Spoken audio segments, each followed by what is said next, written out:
We have the files open now in Adobe Camera Raw, and we can see in the very first picture that's selected, we have the X-Rite Color Checker Passport, which is going to help us determine a good color that's repeatable and consistent that we can apply to all the photographs. So the first thing I'm going to do here is say select all, so that whatever I do to one photograph is going to apply to all the photographs simultaneously. First thing I want to do is prepare the file for processing. So I'm going to go to the Camera Calibration tab, and by default it's set up on the ACR profile, and we're going to go to our custom profile. Now watch when I let go here. Watch the red and the greens and the purples. Watch what happens here. Boom. These colors now become to the proper relationship to each other, which is, I think, very, very important in keeping our color balance correct. Now, that's just getting the color profile proper. We still have to do a white balance. So if I went to my white balance tool and I clicked in the light to medium gray, you'll watch the color change to neutralize the image. Now, yes, that looks very good. It's very clean here, but it's a little too cold for me. I wanted a warmer shot, a little closer to what we shot it at. So we can now use the different tabs, the warming and cooling tabs. If I pick a cooling tab, you'll see the image as I click on each one, click, and then click, and then click. You'll see that the shot gets warmer and warmer and warmer, and of course it applies to all the photographs. So I'm going to use, I think, something about right in here. That's a nice warm color. I like the feel of that one. And because of the profiling making everything so accurate, when we go back to our first tab, you'll notice that the shot is pretty much dead on the money. I very rarely have to really move the sliders around. This so helps me to sort of pre-process the file and prepare it so that when I open the file, I don't have to do a lot of adjustments here. I mean, occasionally, of course, you will do some for creative effects, but right out of the gate, because we did take so much time on the set and we have this profile, we don't have to sit here and fuss around with curves and levels and do so much things to it. I may just adjust a little clarity and maybe just a little touch of vibrance. That's about it. And of course it applies to all the photographs.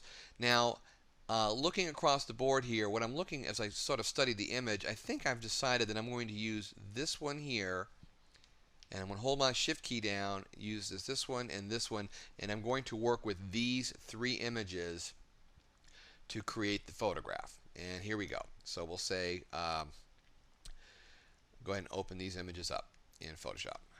And the first thing I'm going to do, let's use the number 14 as the main image. And I'm going to open up my layers panel. And let's duplicate the layer so we have a base layer to work, to sort of refer to. And we're going to work on this secondary layer here, which is just a complete mirror duplicate of it. Now, I'm going to select each of these files, Command A or Control A on the PC, so we have a selection on each one. And I also need to go to my channels panel, and we're going to exchange the channels with each other. So looking at the first image, we're going to keep the red channel. So let's go to the green channel on this image, and we're going to replace the green channel on image number 1 with the green channel on image number 2. So here we have green. I'm going to hold down my shift key, and I'm going to use the move tool, and I'm going to drag this image over and let it go. And if I didn't use the shift key, it would not be perfectly registered. So we've gone ahead and replaced that. So you can see here's the red channel. Now here's the green channel. The light is in a little bit different position. The globe, of course, is perfectly registered with each other because nothing was moved, but just the background light was moved a little bit. So we'll go to now the third shot.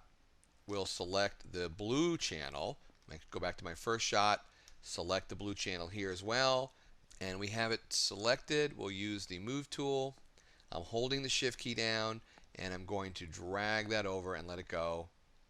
Now we've actually moved the blue channel from shot number 3 to shot number 1. We go back on shot number 1 and look at that, and we have this nice pastel rainbow look here. So let's go, and we can actually close these off now. We don't need this one, and we don't need this one. There we go. Okay. Now deselect that. Command D or Control D will deselect that. Now let's go to our layers panel, and we see that we have, of course, a sort of a regular version of the file and a colorful version of that file. Now if I don't like the color coming into this area right here, I can add a layer mask to this image. I'm going to add a white layer mask. It's going to reveal the entire image. We'll pick a paintbrush with a soft brush. Check our brush options to make sure that we have a nice clean brush and we have our shape dynamics turned off. I don't want it to start small and big. I want it to make sure that it's full brush. And we'll use our bracket key to make this a little bit larger.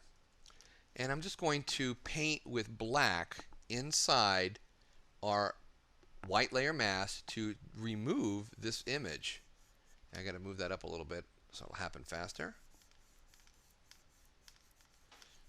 And what we're doing is I'm just taking the color out of this part of the image because I don't really want that contamination of color. I just wanted it in the background, right in here.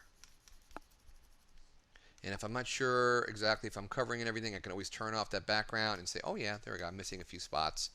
And I'm just doing is I never, I mean never do I ever touch the eraser tool. The eraser tool is permanent, and doing a mask allows me the flexibility. If I do anything wrong or I want to bring it back, I can always bring that back. So there's just no reason for me to ever use the eraser tool.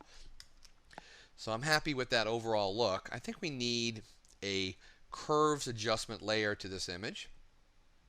So let's do that. We'll go to curves, and it's on top of the whole piece here, and we can sort of bring that down a little bit and bring that up. And I'm liking that look right there very, very much. Even a little darker. I like that. Just darker. We have area for type. This could be used for annual report cover, global, any kind of communications. Has lots of interesting ways, and we only spent just a few minutes on that to make this a much more interesting and dynamic photograph. Let's go ahead and look at that a little larger. And that is our finished image. And if we need to, we could put a hue adjustment a layer on that background and move those colors around. If we wanted darker colors, we could do that. We could create any rainbow of colors. It gives us all the options in the world to create something for our client.